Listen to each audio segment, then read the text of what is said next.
This is Ricky from Sci-Foot Studios. Welcome to the channel. Central Station is known as Australia's largest and busiest railway station. The original Sydney station was a temporary timber and corrugated iron building, opened on September 26, 1855.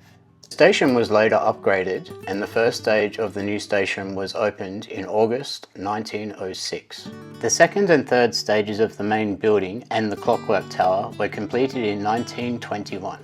The station recorded 85.4 million passengers movements in 2018 and it serves over 250,000 people daily.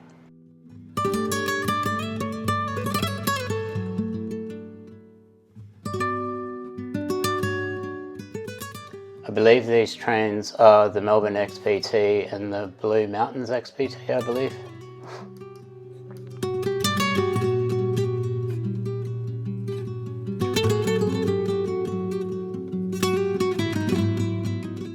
So this was my deliberate 24-hour overlay in Sydney. My adventure took me from Central to Glebe, to Darling Harbour, to Town Hall, back to Central, back to Glebe, and then back to Central for dinner. This is some shots of the city from Glebe. It was very nice to stay up nice and high.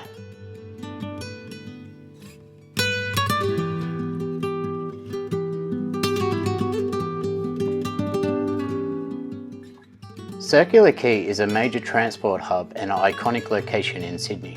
It serves as a main ferry terminal and central point for connecting trains, buses and ferries.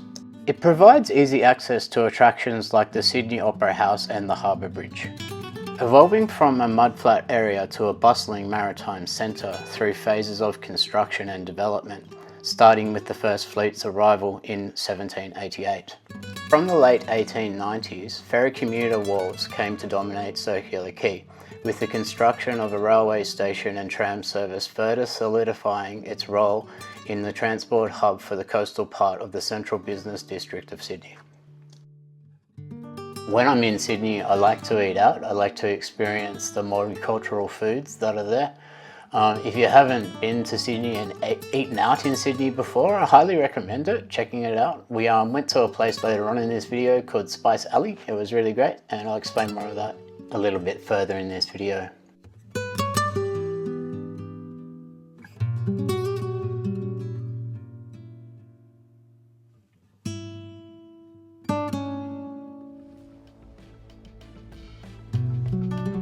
This is Wharf F and Wharf 3 in Circular Quay.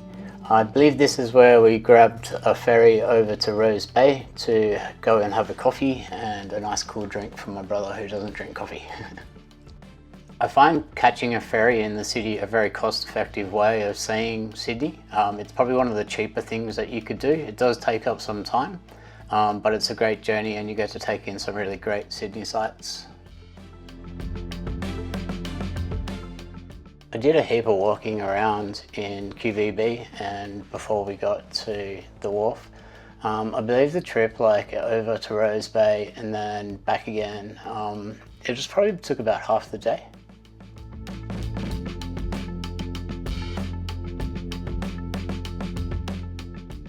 Also, the weather in Sydney is notorious for being overly humid, so be prepared.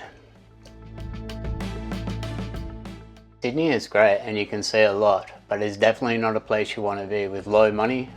So yeah, definitely make sure you've got your ducks in a row when you come to Sydney and you're visiting. Make sure you've got a MasterCard or Visa.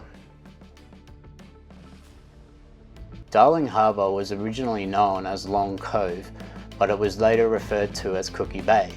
In 1826, Governor Ralph Darling renamed it after himself, hence the name Darling Harbour. At that time, it was a place of transport with shipyards and vessels lining the shores, along with factories and warehouses. Darling Harbour features attractions like the National Maritime Museum, the Sea Life Sydney Aquarium, and the Chinese Garden of Friendship. Oh, and I can't forget to mention the Opera House. Darling Harbour's water looks absolutely magnificent, but it's not a place you want to be swimming, diving or anything like that. It's apparently very toxic. It's not a safe place to be in. And also it has a fairly large shark population, and there's a good possibility you can sort of get taken out by a shark. So do not swim in Darling Harbour or Circular Quay. If you want to swim, go down to Bondi, you know, where they film Bondi Rescue. You'll be much safer there. There seems to be a lot of blue buildings in Sydney as well. Compared to Melbourne, Melbourne's got a lot of black buildings, so it's just an interesting observation that I made. This is a shot from Rose Bay. This side of the bay is very expensive. Some of the places fetch over $20 million.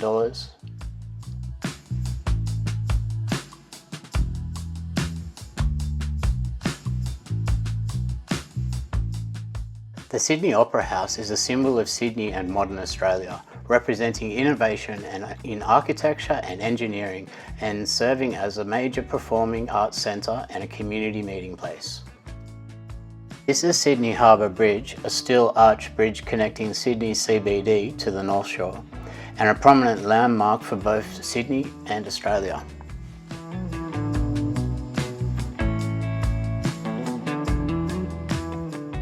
Central Sydney, also known as Sydney's Central Business District, the CBD, is a historical and main commercial centre of Sydney, encompassing the area of Circular Quay to Central Railway Station, and is often referred to as town or the city. The University of Technology Sydney is also based in Central. So we were walking along after dinner and I heard someone singing, and I thought, oh, that's someone playing live. And we went for a wander and found it, and it was, yeah, this young lady. She was playing live and she played very nicely. She sung great. She was very strong, prominent with her voice. So it was nice to hear. Gave her a clap and she was happy. It was cool. I really wish I could play this clip, but you know, copyright, all that stuff.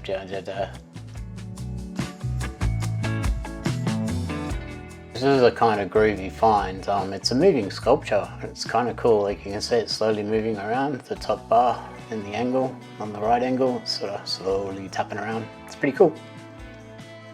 This is the walkthrough of Spice Alley. It's really close to Central and just next door to, or in the middle of UTS, which is University of Sydney, Technology Sydney. It's quite a beautiful experience. I really highly recommend it.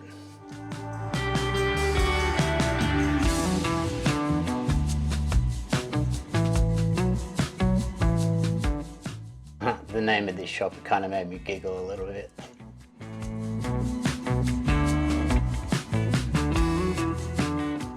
So as you can see, as you walk in, you get greeted by street art on the walls, which is more traditional art on the street, but looks okay. I really like it and dug it. Just love the aesthetics of this place. It's absolutely beautiful. I love Asian aesthetics and street art. So, and also one of the things that really kind of spun me out, these little houses, can you see them? Like, oh, I just went past and didn't look. Here we go. Little houses, like just little one-story places in the middle of these like 100-story high-rises. It's kind of cool.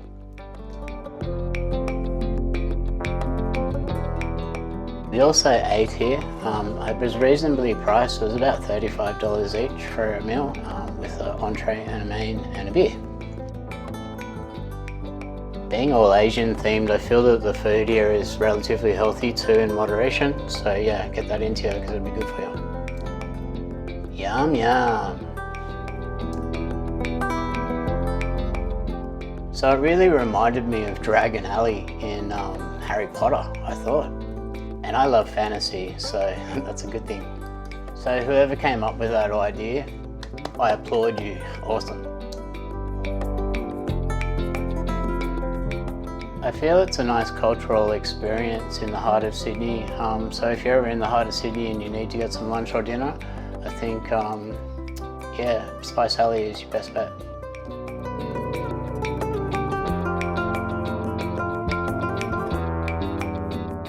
So now we're coming to the end of Dragon Alley, Spice Alley. It was a great little experience, just the street art and the Asian aesthetics of the place, and just quite beautiful in the middle of all these massive buildings.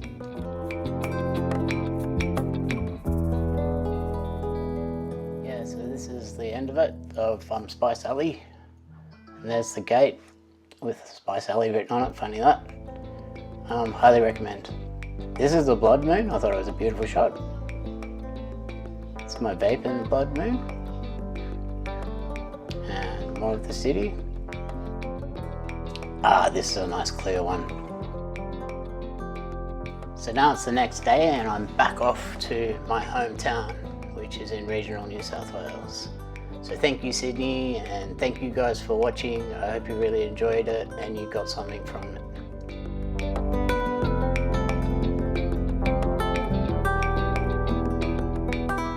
So my conclusion on my layover in Sydney is a very expensive place. It's not cheap to be. There is some really good things to experience, like the architecture there is definitely cool, different to Melbourne, different to Adelaide, I believe.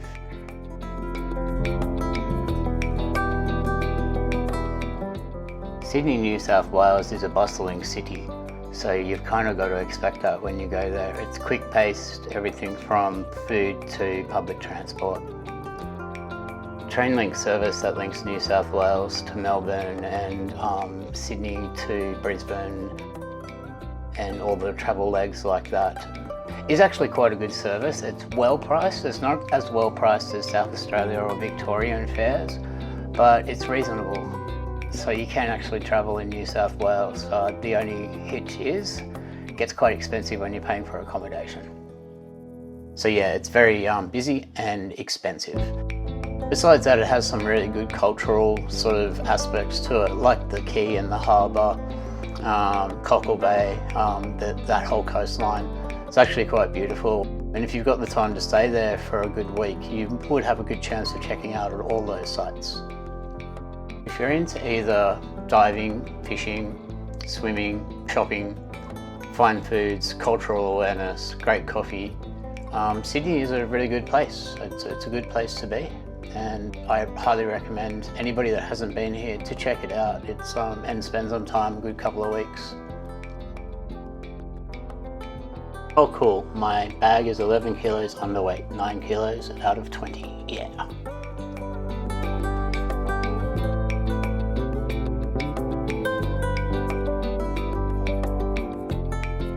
So as you can see, Sydney has a lot of historical value for Australia's history.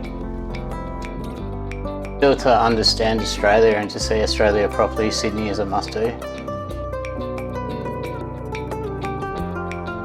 And this is Gudriel land, owned by the Enora people, traditional landholders of Sydney area and the Sydney Basin and coastal parts of Sydney.